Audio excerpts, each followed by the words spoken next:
Hey, hey! Here I am down at Otaki Beach. Beautiful beach. Wonderful, wonderful, wonderful beach. The sun keeps coming in and out from the clouds, but as it's been raining for a few days, I'm just glad I'm not getting rained on, because we know that happens a lot when I try and film these things for you. Okay, so we're in Moroni this week, 1 to 6. Very short readings, but packed full of goodness. We're going to be in, just for this number 5, we're in Moroni 6 verse 5, and this is just giving up some, I've entitled it under chapter 6, I've put notes for the restored church. So it's kind of like things that, when we restore the gospel, which I know is going to happen, this is Moroni talking, they're going to need these things, just for administration, some business, some guidance, some sort of like an ancient handbook pamphlet thing, okay? So giving some information, because at this point I don't think he knew that he was actually going to be able to give the plates to Joseph Smith and then be part of giving him further direction, as well as Jesus Christ giving him further direction on how to run the church. So this is kind of a, look, this is what we did, this is what worked for us until it didn't work, which we have read about. So some really good stuff in here, but one of my favourite verses, this is what I was going to do, is verse 5, and it reads, "And the church did meet together oft, to fast, and to pray, and to speak one with another, concerning the welfare of their souls." And then 6 says that they did meet together oft to take part of the sacrament, basically. But I'm like, during this year, I think we all realised that we took church for granted. Some of us don't want to go back there because we're quite happy at home and it's a bit fearful out in the world.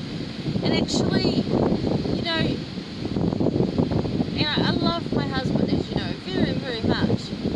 But 6 weeks just with him in the house, just him and I'm okay with it, but I really did miss other people. And it's not that I couldn't talk to them, because I could. We've got technology that allows us to talk to them. I could call them on the phone. Old school's like.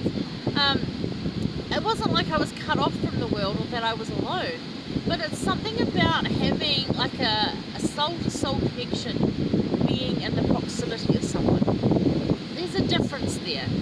So meeting together spirit to spirit makes a big difference to your inner peace.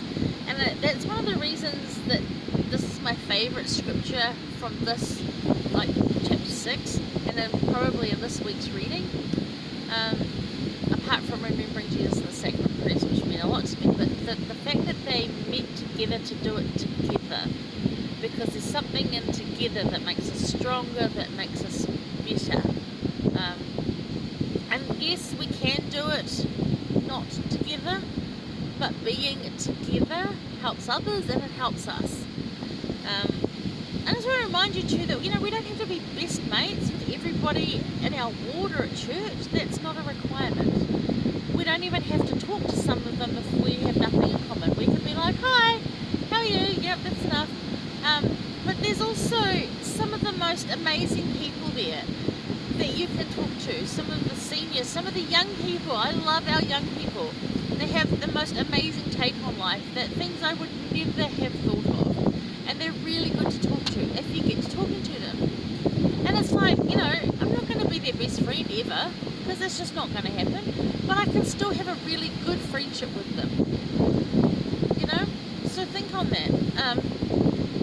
And these are people that are light as well. And you know that what is good is light. And we want to be made lighter because we're feeling heavy with the world right now. So you need to be around people that are also light. And when you go to church, these are people that are trying to live like you're trying to live. Not perfect at it. And neither are you. Neither am I. But they're trying as well. So it gives you light. And it brings peace to your soul. And remember that. Try and find that. Cling to your group.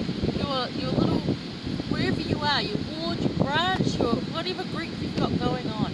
Cling to that and love each other and serve each other. It is so important to be together and to meet together oft. And sometimes in some parts of the world right now, we can't. It's been taken away from us. But we'll get back there. And when you do, be grateful for it and remember what it's like. Okay. My quote is from Elder Uchtdorf, and this is from his talk where he compared church to, it's not a automobile showroom. It's literally a place where you go to get fixed. It's for broken cars that go to get fixed. It's for broken people that go to get fixed. It's not for perfect brand new ones. No. Okay, see, it just says, we come to church not to hide our problems but to heal them. And that's why you meet together oft. You come to church not to hide your problems but to heal them. Because those are the people that can help you. And they are willing to help you. They want to help you. Okay? Alright. That's number 5. That's me done for the week. So I'm going to go play in the waves. I have my grandmother's funeral tomorrow. And that I'm sure will be wonderful. I have to speak at that. And I have yet to write that down. So that'll be fun this afternoon. Trying to get that in with all the family around. But I'll do it. Either way, I have in my head what I want to say, so it's just a matter of figuring it out. Okay. So, getting calls again, I better go take them. It was great spending time with you guys, and